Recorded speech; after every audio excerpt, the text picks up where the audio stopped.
Señoritos de despacho, les pregunto a ustedes por este asunto.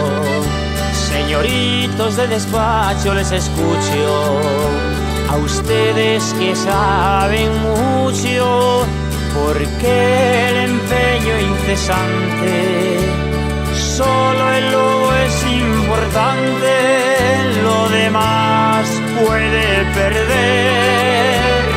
Yo soy un pobre ignorante que nunca aprendo bastante, aunque procuro aprender.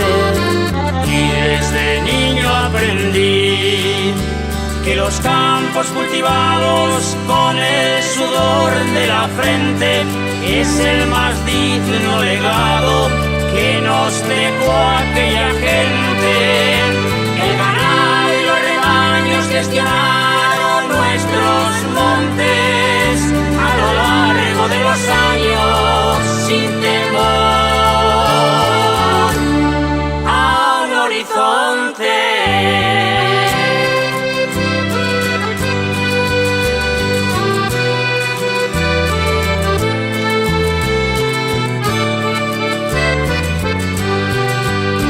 Señoritos de despacho, les pregunto a ustedes por este asunto. Señoritos de despacho, les escucho a ustedes que saben mucho.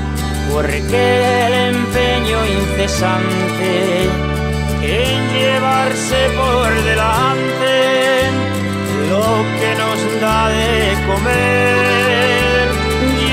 Soy del campo habitante, si he de seguir adelante, lo tendré que defender. Por eso tienen que oír, no queremos el chantaje de la España vaciada, ni que ignoren el coraje de las comarcas dañadas. No nos hurguen en la herida, busquen paz, no busquen guerra. La ganadería extensiva es un bien para esta tierra.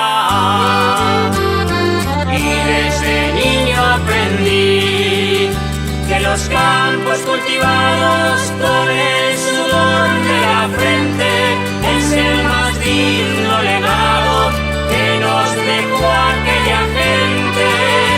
El ganado y los rebaños gestionaron nuestros montes a lo largo de los años sin temor